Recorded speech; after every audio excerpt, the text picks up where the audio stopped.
Welcome to the Business Interview. I'm Markus Karlsson. 5 years ago, the world was in the grips of the financial crisis, with stock markets hitting a bottom in March 2009. Since then, shares have recovered much, if not all, of their losses, but economies are still dealing with the fallout of the financial turmoil. Unemployment in both the United States and Europe is still above pre-crisis levels. 5 years on, there are also questions on the risks of it all happening again.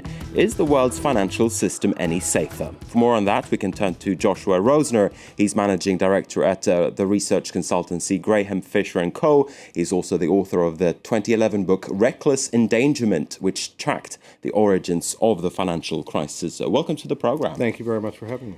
Now, it was seen, or at least it was the view, that the financial crisis emanated from America's banking system, which is your speciality. 5 years down the line, after the market hit bottom, are we any safer, or is there a risk of the financial crisis happening again? Well, we're safer in the sense that there's more capital in the banking system, especially in the U.S. There's more in Europe as well, broadly speaking, not as much as has been increased in the U.S.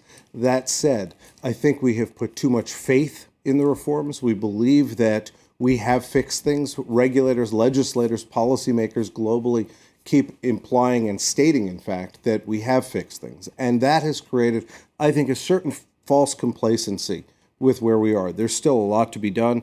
The banking union here isn't complete. In the U.S., the resolution mechanism to resolve our too big to fail banks really has not been put into effect.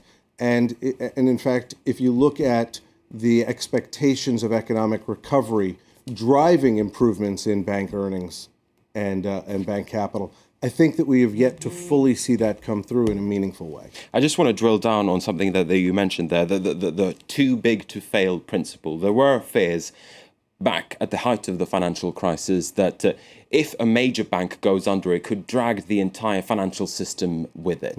You're saying that too big to fail still exists 5 years on? Too big to fail absolutely still exists. Our largest institutions still remain complex beyond management's understandings in most cases. The interconnectedness between the firms remains very real, has not been meaningfully addressed. One of the core bases of the crisis was the money market funds. We haven't really repaired the money market funds, which was one of the drivers of the withdrawal of liquidity. And we are waiting to address too big to fail, I think, too long. Now, the way I put it is we have, in the U.S., proposed a regime through Dodd-Frank, which still has yet to be implemented, that is supposed to proactively take actions to reduce that too big to fail syndrome. At the same time, the proposals that are coming out of the regulatory community look to me very much like calling in a bomb squad because you recognize there's a bomb in the middle of the room and telling the bomb squad to wait until the bomb goes off before you clean up. Some people would say, though, that we're probably seeing capitalism at work here, that the major financial firms that stood strong during the financial crisis have grown, and that's only a natural thing.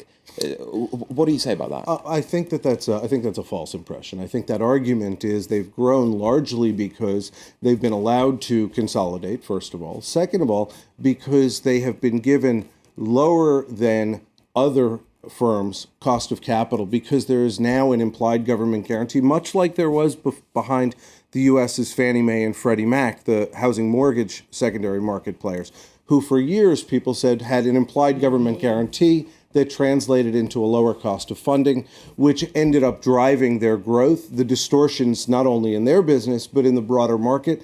And we now have the U.S. too big to fail firms that have an implied government guarantee.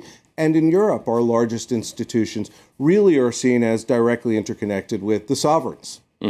And so I think that the growth has come as a result of a conferred market belief that these firms are too big to fail, and that the government will always step in to bail them out. But why do you think politicians have failed to do something about that issue? Look, I think that it's there are a couple of reasons. First of all, the banking lobby, the large bank lobby, lobbies 24 hours a day, and the public interest sleeps at night. I think that's a big part of it. I think beyond that, there are still many who believe that the notion of a global bank, what we used to talk about as the financial supermarket, serves great value. In other words, that it would be harder for private corporations to transact globally if it wasn't for global financial institutions to support them.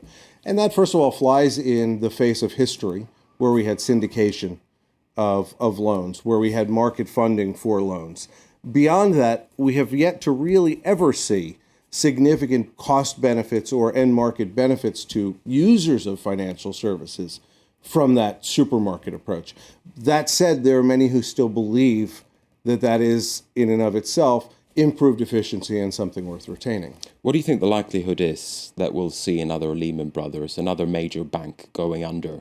Well, so now you need to me, parse that question a little further, which is Lehman Brothers failed because of a withdrawal of liquidity, because of an expectation that the quality of the credit that they had was terrible. Mm-hmm. In other words, the mortgage loan exposure in their case. So if we were to separate those out, the likelihood of us in the next several years having a credit crisis of systemic import is exceedingly small. That said, the chances of liquidity runs could still happen. And the next crisis, while it's not likely to emanate from credit, may well emanate from interest rate risk. In other words, as rates start rising, theoretically the banks should do better.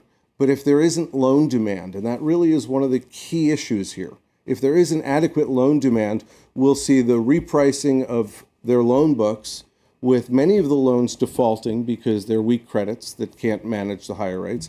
And the inability to put new loans on would mean that we end up with interest rate risk as they're locked in also on long-term loans without the ability to. What happens if that scenario plays out? What's your worst case? Well, ideally, that scenario plays out with the resolution of some of our more manageable sized firms. Unfortunately, we have derivative exposures that, frankly, most of our largest banks don't really understand what their full underlying net exposures are. They talk about their gross exposures, which I think we're, at this point, we're multiples, not I think, we are multiples of global GDP in derivative exposure. If rates rise and it turns out that while the underlying collateral is hedged, but different currencies move differently, the banks don't know what their exposures are. I think we could see fears in the market again. And what will that mean for the wider economies? Well, I think that would end up meaning for the wider economies that we end up back in malaise. Now, I think more likely is that this expectation that we are in an economic recovery is true as long as rates are held low, is true as long as stimulus continues from the fiscal side, and the general central bank environment is accommodative. And remember, in the U.S., we keep hearing the Fed say, we will be accommodative for a very long time, even though we're tapering from some of our programs, specifically our mortgage program. But the withdrawal of that liquidity may end up impacting the quality of the economic recovery. So I think rather than a crisis, it's more likely that we see the economy fall back to stall speed rather than growth. Mm-hmm. I want to talk about the European banking sector for just a moment. The European Central Bank is about to subject major European lenders to stress tests, mm-hmm. basically tests to see whether or not they will stand strong in a financial storm. Do you think that those tests will basically unveil something ugly in the European banking sector? So if you remember, we've seen this story unfold in the U.S. We've had stress tests since, I guess, 2009, 2010. Each year they get better. The information that they get from the banks is better. The questions they ask of the banks is better. At this point, I think we're going to see a first significant stress test. I do expect that there will be a decent number of smaller firms that are resolved. At the same time, the design of the stress tests is such that it creates environments which are unlikely to ever happen and tends to miss the more likely trajectory. So they come out with a best case, a base case, and a worst case. And the reality is they tend to look at the base case. However, if we were to see anything below that, it becomes problematic. And I think rather than look at it as the overall passing or failing, the question is, what are they getting on specific assets? So when they stress the consumer book, What are the assumptions? What are the growth rates? What is the economic outlook rate? And I think the forecasts is really where they will end up hiding a lot of the problems or avoiding disclosing the full detail of the problems. Do you think then that the stress test will be credible? Because essentially that's the whole gist, or that's the point of this exercise, to make it credible. There's a debate on whether or not it actually will be so. I think it will be generally credible, but at the same time, there are institutions that we will want to see shed assets, but we know are too big to either really force the rapid shedding of those assets or resolve those institutions. So I think it'll be generally credible enough, and there will be firms that are put under as a result. But do I think that we should feel comfortable that we have a healthy understanding of the full risks of these institutions? And the answer is absolutely not. I don't think that they will be fully credible. I think they will be sufficiently credible. All right, Joshua Rosner, we have run out of time. I want to thank you so much for coming into France 24 and for speaking to us today. Thank you very much for having me. And with that, we're also going to be wrapping up this edition of the Business Interview. Thanks for watching France 24, and do so with us. We have more news coming your way.